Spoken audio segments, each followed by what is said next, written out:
Please. Now this is where things are going to get a little hairy for you in the comment section. Yes. You're well aware of this, and you're fine going forward. Yep. All right. We're good. Talk to me about this amp. Okay, so this amp was a PV 6505 combo. PV gave this to me like 10 years ago. They gave me this amp and a guitar, and it was so funny because after all this emailing and blah, blah, blah, I never heard from them again. It was weird. I'm like, all right, cool, we're good then. So anyways, I toured with this thing for 10 years. It was a beast. I loved it. About 1 year ago, it died on me. It just goes down to half volume. Extremely frustrating. I take it to my amp shop in LA. They work on it. They give it back to me. Oh yeah, sounds great. Bring it to practice. Goes down a half hour into practice. So whatever, we're going on tour, blah, blah, blah. I need to work something else out. So now I have a dead 6505 combo, which I love, which is a tank, you know. So in the meantime, that's in the shop, just doing whatever. I'm Craigslist, and I finally decide that I'm ready to own a JCM 800.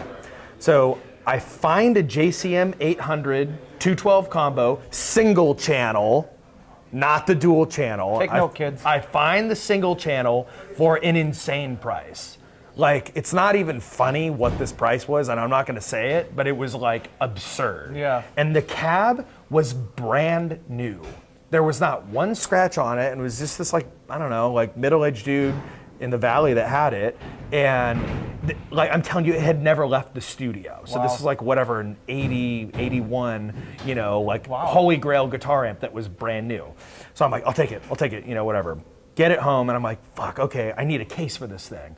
A case for that kind, you know how the Marshalls, they're a little, they're not as deep as like a lot of combos, you know? So you don't just go on Craigslist and find a road case for it. You gotta have them custom built or find a used one. And it was like $300 or $400 for the case. And I was like, no, not doing that. I mean, look at where we've already talked about this. I'm not spending $400 on a freaking case. There's a ceiling and it's low. So all of a sudden I have this idea. I was like, well, wait, what if I take the chassis out of the 212 Marshall cab and see if we can just jam it into the corpse of the 6505. So I brought it to my amp shop, and I talked to like 3 different like amp dudes, and they're like, don't do that, dude, come on. That's like sacrilegious to do that.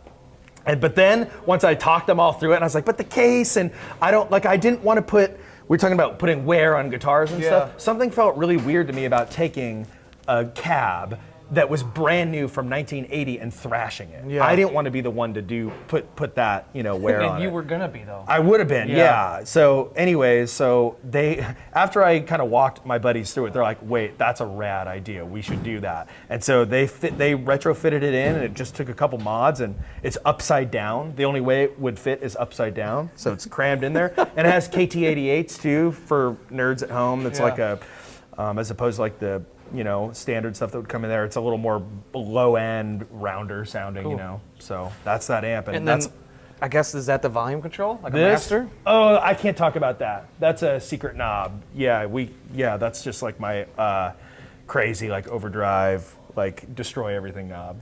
Well, can we hear it after a while? Try it out. It's glued on there, folks. Yeah, it's just I think it's a washer and dryer knob or something that I glued on there. A little prank. Well, that makes sense, and you just got me. Yeah, there you go. I just been Reinhart. Nice.